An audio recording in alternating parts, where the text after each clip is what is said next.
ಮೊನ್ನೆ ಬೆಳಗ್ಗೆಯಿಂದ ಸಾಯಂಕಾಲದವರೆಗೂ ಆಫೀಸ್ ಕೆಲಸ ಎಲ್ಲ ಮಾಡಿ ಸಾಯಂಕಾಲ ಆಗ್ತಿದ್ದಂಗೆ ನನ್ನ ಗಾಡಿ ಎಲ್ಲ ತೊಗೊಂಡು ಹೊರಟಿದ್ದು ಕೆ ಆರ್ ಪುರಂ ಮೆಟ್ರೋ ಸ್ಟೇಷನ್ಗೆ. ಅಲ್ಲಿ ಹೋಗ್ತಿದ್ದಂಗೆ ಒಂದು 5-10 ನಿಮಿಷಕ್ಕೇ ಮೆಟ್ರೋ ಟ್ರೈನ್ ಬಂತು. ಮೆಟ್ರೋ ಟ್ರೈನ್ ಹತ್ತುತ್ತಿದ್ದಂಗೆ ಒಳಗಡೆ ಹೋದೆ. ಸೀಟ್ ಸಿಗ್ಬೋದು ಅಂತ ಒಂದು ಭರವಸೆ ಇತ್ತು. ಮತ್ತು ಸ್ಟ್ಯಾಂಡಿಂಗಲ್ಲೇ ನಿಂತ್ಕೋಬೇಕಾಯಿತು. ಸರಿ ಅಂತ ನಾನು ನೇರಳೆ ಮಾರ್ಗವಾಗಿ ಹತ್ಕೊಂಡು ನಾಡಪ್ರಭು ಕೆಂಪೇಗೌಡ ನಿಲ್ದಾಣ ಮೆಜೆಸ್ಟಿಕ್ಕಲ್ಲಿ ಇಳ್ಕೊಂಡು ಹಸಿರು ಮಾರ್ಗವಾಗಿ ನಾನು ಮೆಟ್ರೋ ಟ್ರೈನ್ ಹತ್ಕೊಂಡು ಹೋಗಿ ನಾನು ಬಂದು ಇಳಿದಿದ್ದು ನ್ಯಾಷನಲ್ ಕಾಲೇಜ್ ಮೈದಾನದಲ್ಲಿ. ಅಲ್ಲಿ ಬಂದು ಇಳಿದಿದ್ದಂಗೆ ಆಟೋ ಗೀಟೋ ಎಲ್ಲ ಹತ್ಕೊಂಡು ನಾನು ಬಂದು ಇಳಿದಿದ್ದು NR ಕಾಲೋನಿ ರಾಘವೇಂದ್ರ ಸ್ವಾಮಿ ಮಠ. ಇದು ಇರೋದು NR ಕಾಲೋನಿ ಬೆಂಗಳೂರು. ಹೋಗ್ತಿದ್ದಂಗೆ ರಾಯರ ಬೃಂದಾವನದ ದರ್ಶನ ಏನೋ ಆಯಿತು. ಮಹಾಮಂಗಳಾರತಿ ಕೂಡ ಎಲ್ಲ ಮಾಡ್ತಾಯಿದ್ರು. ನಾವು ಅದನ್ನು ನೋಡ್ತಾ ಅಲ್ಲೇ ನಿಂತ್ಕೊಂಡ್ವಿ.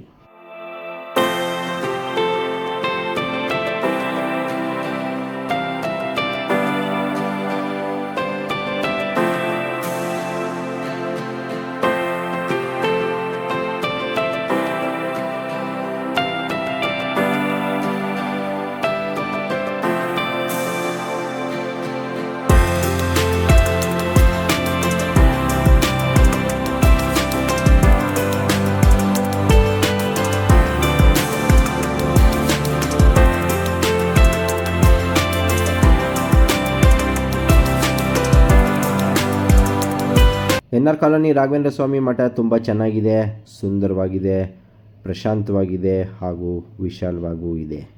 ಇಲ್ಲಿ ಪ್ರತಿ ಗುರುವಾರದಂದು ವಿಶೇಷ ಪೂಜೆ ಕೂಡ ನಡೆಯುತ್ತೆ, ರಥೋತ್ಸವ ಕೂಡ ಇರುತ್ತೆ.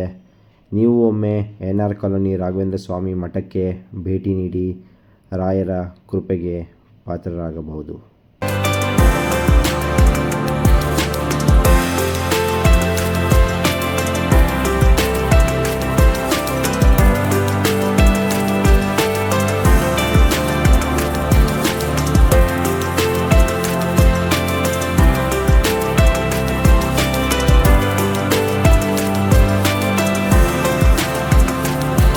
ನಾವು ತೀರ್ಥ ಮಂತ್ರಾಕ್ಷತೆ ಎಲ್ಲ ತೊಗೊಂಡು ನಾನು ಮತ್ತೆ ಬಂದಿದ್ದು ನ್ಯಾಷನಲ್ ಕಾಲೇಜ್ ಮೆಟ್ರೋ ಸ್ಟೇಷನ್ಗೆ. ಮತ್ತೆ ಮೆಟ್ರೋ ಗಿಟ್ರೋ ಎಲ್ಲ ಹತ್ಕೊಂಡು ನಾನು ವಾಪಸ್ ಮನೆ ಕಡೆ ಹೊರಟೆ. ವಾಪಸ್ ಹೋಗೋವಾಗ ಸೀಟಂತೂ ಸಿಕ್ತು. ಮತ್ತು ಮನೆಗೆ ಬರೋಷ್ಟರಲ್ಲಿ ರಾತ್ರಿ 8 ಗಂಟೆ 8:30 ಆಗ್ತಾಯಿತ್ತು. ಊಟ ಮಾಡಿದೆ. ಅನ್ನ ಉಪ್ಪು ತುಪ್ಪ ಸ್ವಲ್ಪ ಹುಷಾರಿರಲಿಲ್ಲ ಅಂತ ನಾನು ಡಾಕ್ಟ್ರ್ ಹತ್ರ ಹೋಗಿ ಟ್ಯಾಬ್ಲೆಟ್ ಎಲ್ಲ ತೊಗೊಂಬಂದೆ. ಸ್ವಲ್ಪ ನೆಗಡಿ ಆಗಿತ್ತು ಅಂತ ಟ್ಯಾಬ್ಲೆಟ್ ಎಲ್ಲ ತೊಗೊಂಡು ನಾನು ಬಂದು ಎಡಿಟಿಂಗ್ಗೆ ಕೂತ್ಕೊಂಡೆ. ಅಲ್ಲಿಗೆ ಇವತ್ತಿನ ದಿನಚರಿಯನ್ನು ಮುಗೀತು. ಈ ವಿಡಿಯೋ ನಿಮಗೆ ಇಷ್ಟ ಆಗಿದರೆ ಲೈಕ್ ಮಾಡಿ, ಶೇರ್ ಮಾಡಿ, ಸಬ್ಸ್ಕ್ರೈಬ್ ಮಾಡೋದನ್ನು ಮರಿಬೇಡಿ. ಎಲ್ಲರಿಗೂ ಧನ್ಯವಾದಗಳು. Thank you.